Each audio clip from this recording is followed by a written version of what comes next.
নমস্কার, আমি অগ্নিহোত্র ব্যানার্জি বলছি। আমার এই ছোট্ট নিউজ চ্যানেলে দর্শক বন্ধুদের জানাই স্বাগত। আজ 6 ফেব্রুয়ারি 2026। গতকাল 5 ফেব্রুয়ারি 2026 সুপ্রিম কোর্টে সরকারি কর্মচারীদের ডিএ মামলার রায় বেরিয়েছে। ডিএ মামলায় আমাদের মাননীয় মুখ্যমন্ত্রী মমতা বন্দ্যোপাধ্যায় হেরে ভূত হয়ে গেছে। সুপ্রিম কোর্টের প্রধান বিচারপতির বেঞ্চ জানিয়ে দিয়েছে যে ডিএ সরকারি কর্মচারীদের অধিকার এবং কেন্দ্রীয় হারেই ডিএ দিতে হবে। কিন্তু মাননীয়া বলেছেন রায়ের কপি তাদের হাতে এখনও আসেনি।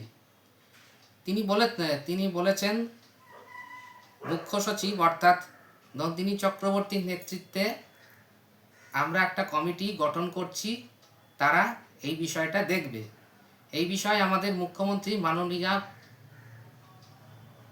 মমতা বন্দ্যোপাধ্যায় কি বলেছেন দেখুন আপনারা। আমরা এখনও রায়ের কপি হাতে পাইনি, আমাদের স্টাডি করতে দিন।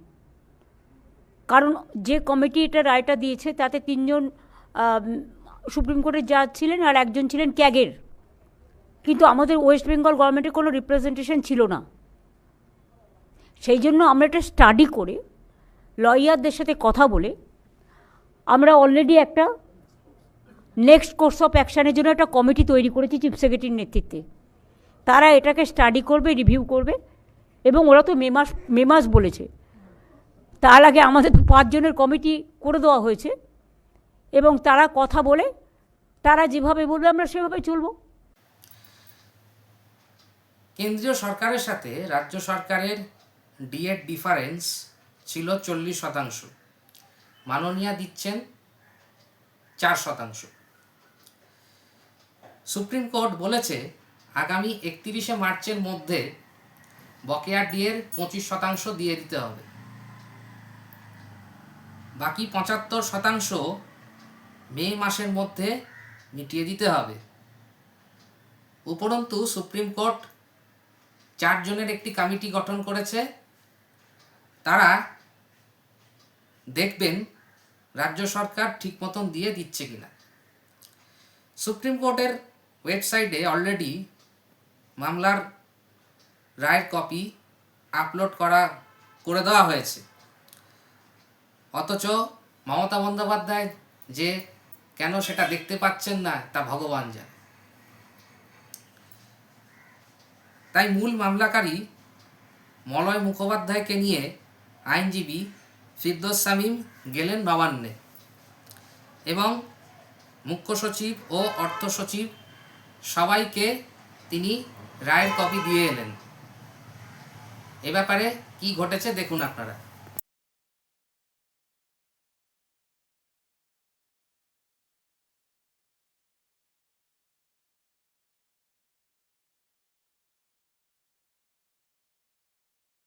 চার জনের কমিটি হয়েছে, সেটাকে যাতে ইমপ্লিমেন্ট করে তার দেখভাল করার জন্য মাননীয় পুলিশ কর্মীরা আমাদেরকে আস্তে কথা বলতে বলেছে।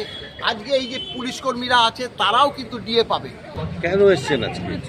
আজকে যে ডিএ মামলার যে রায় হয়েছে সেখানে 25% এরিয়ার ডিএ যেটা ছিল সেটা ইমিডিয়েট মিটিয়ে দিতে বলেছে। সে রায়ের কপি অলরেডি সুপ্রিম কোর্টের ওয়েবসাইটে আপলোডেড হয়েছে। ফলে সেই যেহেতু ইমিডিয়েট মিটিয়ে দিতে বলেছে কর্মচারীদের 25% এরিয়ার ডিএ, তাই আজকে রায়ের কপি নিয়ে মামলাকারী মলয় মুখোপাধ্যায় তিনি এসছেন, আমাকে নিয়ে এসছেন। ফলে সেই রায়ের কপি আমরা কমিউনিকেট করে দিলাম যাতে কর্মচারীদের ইমিডিয়েট 25% এরিয়ার ডিএ মিটিয়ে দেন, এবং আদালত নির্দেশ দিয়েছে নির্দিষ্টভাবে একটি কমিটি তৈরি করে দিতে। বাকি যে পেমেন্টটা থাকবে, যে এরিয়ার ডিএ পেমেন্ট, সেটা ইনস্টলমেন্ট ওয়াইজ দেবে, সেটা কমিটি ডিসাইড করবে। কিন্তু 25% এরিয়ার ডিএ যেটা অন্তর্বর্তীকালীন নির্দেশ দিয়েছে সেটা যেহেতু ইমিডিয়েট দিতে বলেছে, তাই অর্ডারটি আপলোড হওয়ার সঙ্গে সঙ্গেই কমিউনিকেট করতে এসছেন মলয় মুখোপাধ্যায়রা যে এই যেহেতু ইমিডিয়েট সুপ্রিম কোর্ট নির্দেশ দিয়েছে মিটিয়ে দেওয়ার, যাতে ইমিডিয়েট মিটিয়ে ডিএ এখন 40% ডিএ বাকি আছে। জানুয়ারি 2026 থেকে সেন্ট্রাল গভর্নমেন্ট আরও 2% ডিএ শুধুমাত্র ঘোষণা করার অপেক্ষায়, অর্থাৎ তাদের হয়ে যাবে 58 আর 2 60। এই 60% যতদিন না রাজ্য সরকার আমাদের ডিএটা দেবে ততদিন বেতন কমিশন করতে পারবে না।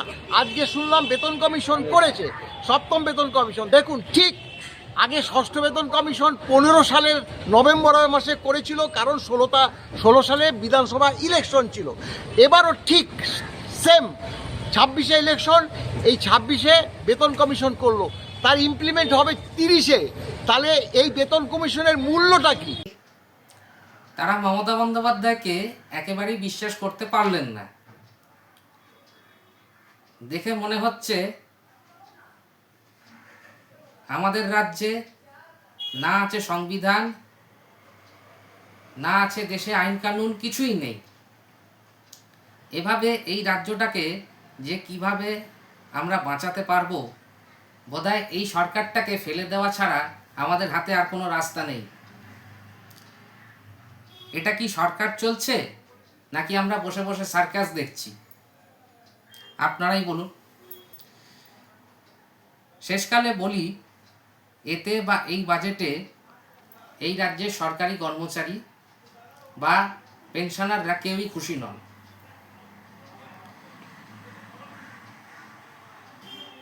আরও বলি, গতকাল আমাদের রাজ্যে বাজেট পেশ হলো, তাতে কিচ্ছু নেই।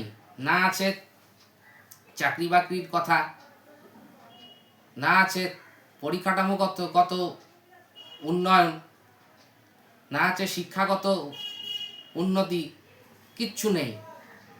শুধু রয়েছে লক্ষ্মীর ভাণ্ডার 500 টাকা বাড়ানোর কথা। এ যেন ভাতামুখী বাজেট।